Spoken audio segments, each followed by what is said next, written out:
Buying on dips दोस्तों ये एक स्ट्रेटेजी है जिसके बारे में मार्केट में बहुत ज़्यादा बात की जाती है। बोला जाता है ऐसा इन्वेस्टर्स को कि अगर आप एक इंटेलिजेंट इन्वेस्टर हैं, अगर आप एक समझदारी से इन्वेस्ट करना चाहते हैं तो जब जब मार्केट नीचे जाए तब आपको थोड़ा बहुत अपनी जो म्यूचुअल फंड्स हैं, जो शेयर्स हैं, उनको बाय करना ज़रूरी होता है। इससे क्या होगा कि जो आपका प्राइस है वो एवरेज हो जाएगा और आप लॉन्ग टर्म में अच्छी रिटर्न्स जनरेट कर सकेंगे। तो आज दोस्तों हम लोग सही में बात करेंगे कि क्या जो ये बाइंग ऑन डिप्स की स्ट्रेटेजी है ये बहुत अच्छी स्ट्रेटेजी है, कब आपको इसको करना चाहिए और कब आपको किस सिचुएशन में नहीं करना चाहिए। तो दोस्तों सबसे पहले हम बात करेंगे बाइंग ऑन डिप्स की स्ट्रेटेजी कब आपको यूज नहीं करनी है। तो देखिए सबसे पहले बात आती है कि क्या जब भी मार्केट 5-7% गिरे तब आपको पैसा लगाना है। तो देखिए हम जो रिटेल इन्वेस्टर्स हैं हमारे पास जो कैपिटल है वो बहुत ज़्यादा लिमिटेड है। ऐसा नहीं है कि हमारे पास बहुत ज़्यादा कैपिटल है और जैसे ही मार्केट 2-4% गिरे अगर हम पैसा लगाते रहेंगे तो हमारी कैपिटल खत्म नहीं होगी। एक लिमिटेड कैपिटल है जितने भी रिटेल इन्वेस्टर्स हैं उनके पास। तो आपको जो अपनी कैपिटल है उसको लगाते हुए ध्यान रखना है कि इन्वेस्टिंग में जो सबसे ज़्यादा कम आपके पास रिसोर्स है वो ये कैपिटल ही है। तो आपको कब पैसा लगाना है उसको आपको बहुत ज़्यादा समझकर पैसा लगाने की ज़रूरत है। अब आप देखिए अगर आप ये बाइंग ऑन डिप्स की स्ट्रेटेजी फॉलो करते दिसंबर से लेके बल्कि अक्टूबर से लेके अभी तक मार्केट कितनी बार करेक्ट हो चुकी है। अक्टूबर के आसपास मार्केट 18,000 के आसपास गई थी, उसके बाद फिर से 16,700 के आसपास आई, देन फिर 18,000 गई, देन फिर 17,800 हुई। तो ऐसे करके मार्केट पिछले 6 महीने से एक कंसोलिडेशन मोड में है जिसमें बार बार मार्केट करेक्ट हो रही है और बार बार ऊपर उसके बाद जाती है। 16 हमने देखा है कि निफ्टी 50 का 16,500 600 का एक अच्छा जोन बना हुआ है, जहां तक वो जाता है उसके बाद फिर वो 17,000 के ऊपर चली जाती है।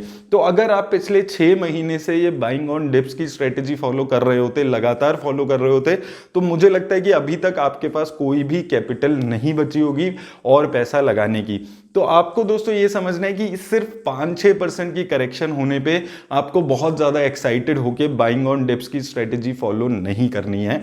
अब मुझे पता है अब यूट्यूब पे बहुत सारे ऐसे यूट्यूबर्स हैं, फाइनेंस यूट्यूबर्स हैं, जो लगभग डेली लाइव इन्वेस्टिंग करते हैं, 20 लाख रुपए की लाइव इन्वेस्टिंग, 50 लाख रुपए की लाइव इन्वेस्टिंग, और वो देख के रिटेल इन्वेस्टर्स बहुत ज़्यादा इन्फ्लुएंस होते हैं और वो भी सोचते हैं कि हम लोग भी ऐसे ही डेली इन्वेस्टिंग करें।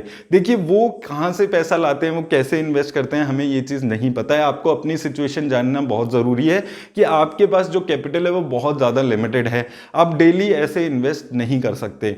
आप वो वीडियोस देखिए, वीडियोस को आप एक एंटरटेनमेंट की तरह लीजिए और वो देखकर आपको इन्वेस्ट नहीं करना है क्योंकि आपके पास इतना पैसा नहीं है। आपको वो रियलिटी समझने की ज़रूरत है, तो वो चीज़ें समझकर आपको इन्वेस्ट करना है। आप अगर लॉन्ग टर्म के लिए इन्वेस्ट कर रहे हैं तो अगर निफ्टी सिर्फ 5-7% करेक्ट होती है तो ज़रूरी नहीं है कि आपको वहाँ पर पैसा लगाना ही लगाना है। अगर हाँ यहाँ से निफ्टी 14,000 13,000 चली जाती है तो वहाँ पर एक बहुत ज़्यादा golden opportunity long term investing के पर्पज से आती है। लेकिन एक लॉन्ग टर्म इन्वेस्टर्स के एंगल से अगर आप देखें, मार्केट 5% करेक्ट हुई है, 6% करेक्ट हुई है, कोई बहुत ऐसी बड़ी करेक्शन नहीं है जिसमें आपको बहुत ज़्यादा बाय ऑन डिप्स करने की ज़रूरत है।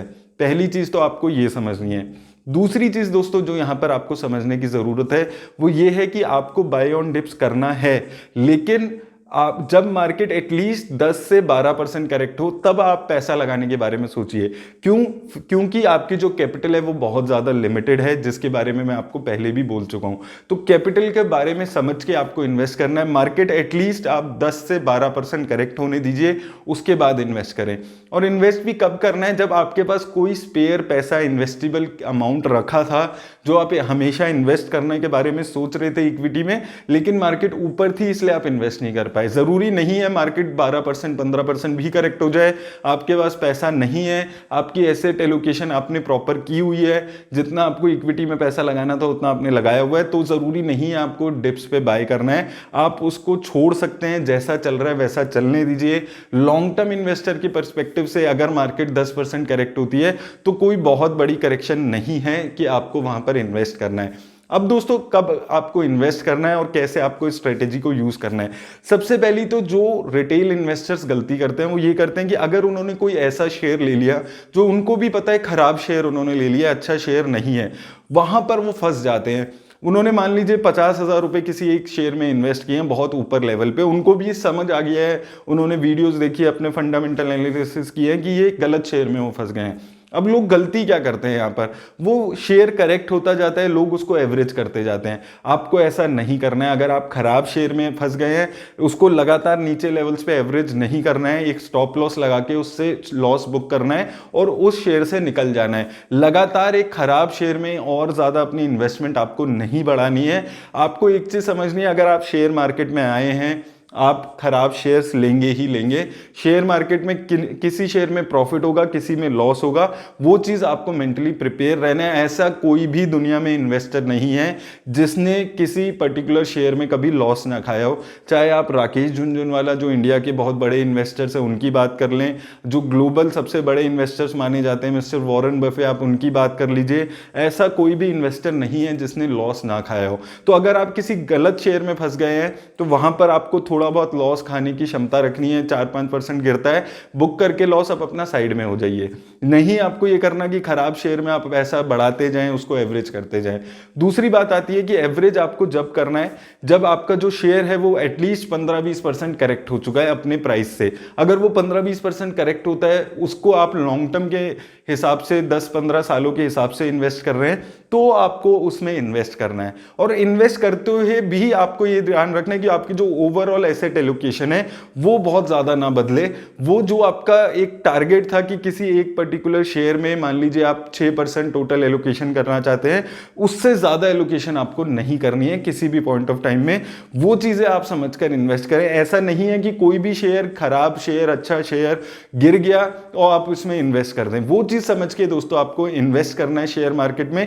और जब भी आप एवरेज भी करते हैं तो भी आपको एक साथ सारा पैसा नहीं लगाना है। मान लीजिए आपके पास एक शेयर है जिसमें टोटल आप 1 लाख रुपए लगाना चाहते थे, जिसमें से 50,000 रुपए आप लगा चुके हैं। अब वो शेयर 15% करेक्ट हो गया, तो बाकी बचा हुआ 50,000 आपको एक बारी में नहीं लगाना है। 20,000, 15,000 ऐसे करके छोटी छोटी इंस्टॉलमेंट्स में आपको पैसा लगाना है।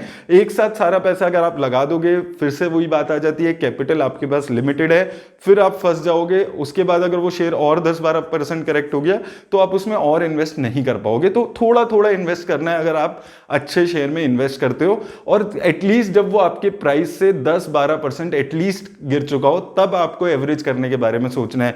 आपके लेते ही वो शेयर 2%, 5% गिर गया तो ऐसा नहीं है कि आपको इन्वेस्ट करना ही है, क्योंकि ऐसा कोई भी इन्वेस्टर नहीं है जिसके खरीदते ही शेयर ऊपर ही ऊपर जाए। आप जिस भी प्राइस पे शेयर खरीदेंगे उससे वो करेक्ट होता ही है। 4-5% करेक्शन कोई बहुत बड़ी करेक्शन नहीं है। आपको उस टाइम पे डिप्स पे बाय नहीं करना है। एटलीस्ट 10 से 12% जब गिर जाए उसके बाद आप एवरेज करने के बारे में सोचिए। दोस्तों उम्मीद करता हूं इस टॉपिक पे, इस वीडियो से आपको हेल्प मिली होगी और आपकी जो बाइंग ऑन डिप्स की स्ट्रेटेजी है वो अकॉर्डिंगली आप यहाँ पर फॉलो कर पाएंगे। अगर आप चाहते हैं कि अभी जो मार्केट करेक्शन है उसके अकॉर्डिंग जो अभी शेयर्स करेक्ट हो चुके हैं जो आपको बाय करने चाहिए, उस पर मैं वीडियो बनाऊं तो मुझे कमेंट बॉक्स पे आप जरूर बताइएगा। धन्यवाद दोस्तों।